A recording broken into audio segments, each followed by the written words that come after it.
Now, top story. Now, reports say that shots have been fired near Venezuela's presidential palace. Now, this is as per what witnesses have reported. It comes days after US forces captured the now deposed President Nicolas Maduro in a military raid. A source close to the government said the situation is under control, and the source cited by news agencies said unidentified drones were also sighted over the Miraflores Palace in central Caracas, and security forces opened fire in response hours after Maduro's deputy Delcy Rodriguez was sworn in as interim president following his removal. Rodriguez, who has indicated that she will cooperate with Washington, took the oath of office during a ceremony in the National Assembly, telling lawmakers that she was doing so in the name of all Venezuelans. I come with pain for the kidnapping of two heroes who are being held hostage in the United States of America, President Nicolas Maduro and the first combatant, First Lady of this country, Celia Flores. I come with pain, but I must say that I also come with honor to swear on behalf of all Venezuelans. I come to swear by our father liberator, Simon Bolivar. En nombre de todos los venezolanos. Her brother, Jorge Rodriguez, has been re-elected as the head of the parliament. Jorge, in his first address, vowed to use all avenues to bring back Maduro. Que mi función principal. My main function in the days to come, my role as a man, as a deputy, as president of this National Assembly, will be to resort to all procedures, all platforms, and all avenues to bring back Nicolas Maduro Moros, my brother, my president. A todas las tribunas. Maduro and his wife Celia Flores have pleaded not guilty to drug trafficking and other charges at an appearance in a New York court on Monday. The next court date was set for March 17th.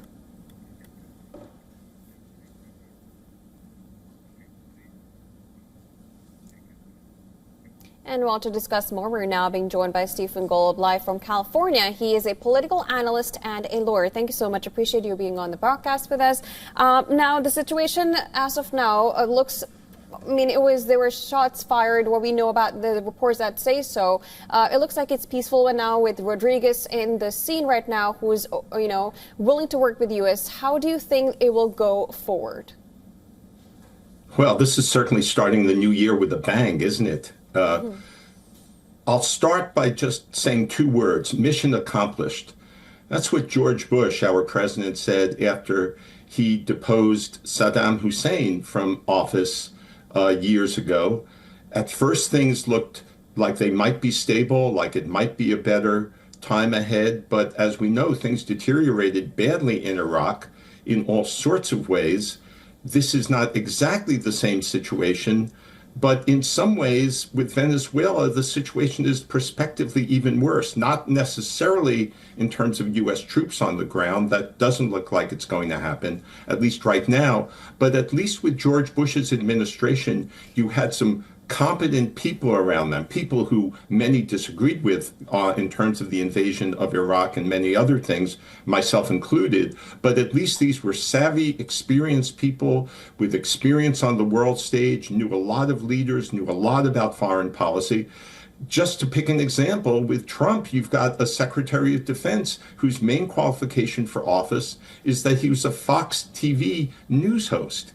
So things in the moment may look potentially stable, but when you have Trump on the one hand saying we're going to run Venezuela, and then his Secretary of State, Marco Rubio, immediately walking that back saying, no, we won't really be running it, we'll be pressuring it in various ways.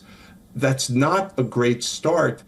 We'll know more a week, a month, or a year from now, but even though things right now aren't necessarily so unsettled or violent, despite what your good report said about explosions or shots in the capital, there's a lot of ground to cover and a lot of reasons to question how well this is going to turn out. Mr. Golub, I just wanted to add a few more, of the of the facts, along with what you just mentioned. On one end, you have Trump saying we run Venezuela. Then you have Marco Rubio saying we're not going to be getting involved in the day-to-day affairs. Then on the other side, in Venezuela, as Jotsa also pointed out, Rodriguez is saying we are willing to work with the US. And then her brother says we are going to try everything to get Maduro back. So everything seems to be conflicting. Is the interim government in Venezuela going to work as per US directions? Because that essentially is what Trump means when he says we're going to run Venezuela. Yeah, and that's a good point, a good question. And what does it mean to say that they'll be working with the U.S.? There are people in the Venezuelan government who were as involved or more involved with drug trafficking than Maduro was. They may see their own interests shaken up by this. Is Trump going to work with them? Even in terms of the charges of Maduro, to go off on just a brief tangent here, Trump was accusing Maduro of exporting fentanyl to the U.S. The blatant lies from Trump along the way of saying that 25,000 people died from each of the little boats that were attacked and sunk before this attack took place. That simply isn't true. The Venezuela was not a source of fentanyl for the U.S., and most of the cocaine it exported, or much of it, was going to Europe anyway. But to get back to this main point, this attack is supposedly, even though Marco Rubio, the Secretary of State, framed it as a law enforcement action, Trump himself has said that it's about oil, quite explicitly, quite arrogantly. And the notion that we'll somehow be able to extract all sorts of oil from Venezuela, which has a decrepit oil infrastructure, that oil companies themselves are going to make the decision to make big investments in fixing up that infrastructure, the U.S. oil companies, is really questionable. And Mr. Golub, we really didn't hear anything much about these oil companies coming into Venezuela all through September, October, November, when these strikes started. It was all about narco trafficking, and now it's more about oil than it was about narco trafficking. Pretty much establishes what the goal was, and in that point, when we talk about oil, it's not domestic. It's not just U.S. and Venezuela. It's also Russia and China, considering the fact that even China is one of the biggest importer when it comes to Venezuelan oil. Of course, was that also in mind when Trump was also looking forward to that?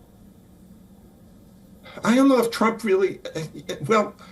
I would say Donald Trump doesn't fully understand what he's gotten into, as with many other issues he gets involved with and speaks quite loudly about.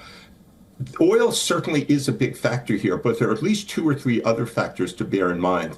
One is simply Donald Trump's ego and narcissism, that he didn't like the fact that he didn't get the Nobel Peace Prize, which is one reason why he's not backing the opposition leader whose party defeated Maduro in the election relatively recently. Another one is what I called in my prior appearance with WION the wag the dog syndrome, where the tail wags the dog in terms of policy decisions. Here, what we have going on is Trump is wagging the dog as kind of a distraction. Here, what we have going on is Trump has domestic problems with the economy, with these ongoing revelations regarding Jeffrey Epstein, formerly his very, very good buddy. In fact, on the day that the invasion took place, the attack took place, there was supposed to be a report issued by our Department of Justice about Jeffrey Epstein that it didn't reveal. So part of this is about oil. It's about greed, and it's also about Trump's ego. But part of this is about distraction from the bad news that's rolling around the U.S. economy and U.S. society, and from other failures and abuses that Trump is committing. We hear your point, Mr. Golub. Thanks so much for joining us here on World DNA. It's always a pleasure speaking with you. Thanks for having me. Yes.